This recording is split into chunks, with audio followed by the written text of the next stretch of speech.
Nama saya Roger dan ini terjadi pada saya pada malam Halloween 3 tahun yang lalu. Saya berusia 29 tahun dan bekerja di pekerjaan kantor yang membosankan, tapi gajinya bagus. Saat itu terjadi, saya terjebak dengan tugas-tugas itu. Waktu libur pemula, shift yang tidak diinginkan oleh siapapun, dan sebagainya. Jadi, ketika Halloween, hari raya favorit saya, tiba, saya sebenarnya sangat bersemangat. Menjadi orang baru di tempat kerja memang tidak pernah mudah. Jadi, saya ingin menikmati malam dengan melihat anak-anak bermain seperti biasa dan bersantai di rumah menonton film.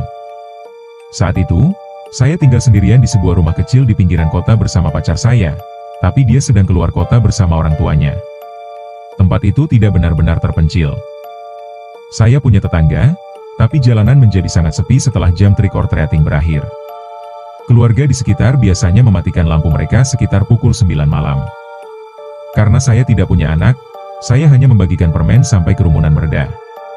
Pada beberapa Halloween sebelumnya, sebelum saya punya tempat sendiri, saya sudah terbiasa dengan prank ding-dong dik sesekali.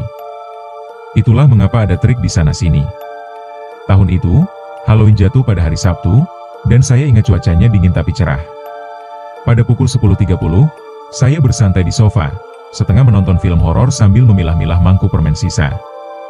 Saya tidak melihat siapapun selama sekitar 1 jam. Jadi, ketika saya mendengar ketukan lembut di pintu samping, saya mengira itu adalah anak-anak yang terlambat.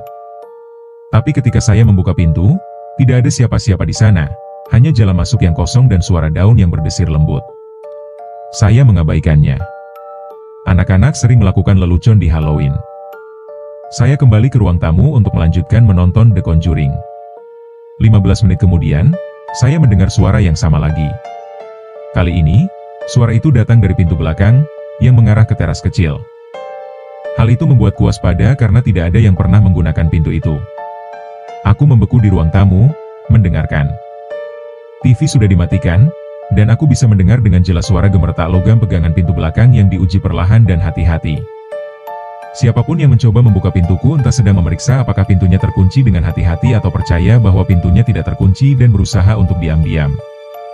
Aku merayap ke dapur, tetap membungkuk, dan saat itulah aku melihatnya melalui jendela.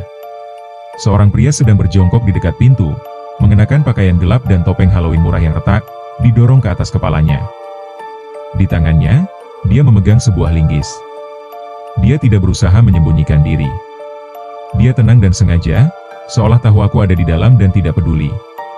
Aku mundur perlahan dan mengambil teleponku, berbisik kepada 911 tentang apa yang terjadi.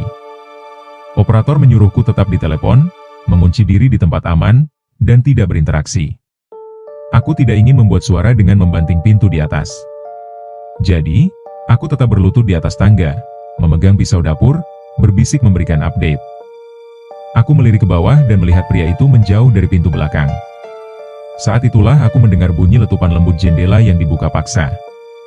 Dia sekarang berada di jendela basement. Saya berbisik kepada petugas piket, dia ada di basement. Suara saya gemetar. Dia memberitahu saya bahwa petugas sudah dalam perjalanan. Lalu datanglah momen terburuk. Saya mendengar kaca retak. Dia sedang memecahkan jendela. Darah saya mendidih. Dan ini bukan sekadar pencurian biasa. Dia tahu saya ada di sana. Dan kebanyakan pencuri biasanya tidak mencoba masuk rumah yang mereka tahu masih ada orang di dalamnya. Menit terasa seperti jam. Petugas piket terus membuatku berbicara pelan untuk memastikan aku masih baik-baik saja. Aku mendengar langkah kaki berderak di luar. Pria itu sedang mengelilingi rumah lagi. Lalu sorot lampu mobil menyapu tirai jendela. Rasa lega menyelimutiku saat lampu merah dan biru berkedip-kedip berhenti di depan. Pria itu melarikan diri. Aku melihatnya berlari melintasi halaman rumahku, tapi dia tidak jauh. Petugas kepolisian menangkapnya tepat di luar jalan masuk rumahku. Saya bahkan tidak menyadari bahwa saya gemetar sampai melihat salah satu polisi membawa dia kembali dengan borgol. Saat itulah saya melihat apa yang dia bawa. Palu besi, selotip, dan tali plastik terselip di tasnya. Ini bukan pencuri yang mencari barang berharga. Pria ini punya rencana. Dan itu jauh lebih buruk. Polisi memberitahu saya bahwa dia memiliki catatan panjang tentang pembobolan rumah, dan dia dicurigai terlibat dalam beberapa kasus lain di mana orang-orang hilang.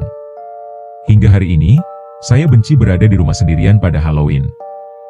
Seharusnya ini tentang ketakutan dan kesenangan, tapi setiap kali saya mendengar langkah kaki atau ketukan di luar pada malam hari, saya tidak bisa tidak mengingat segala hal tentang malam ini.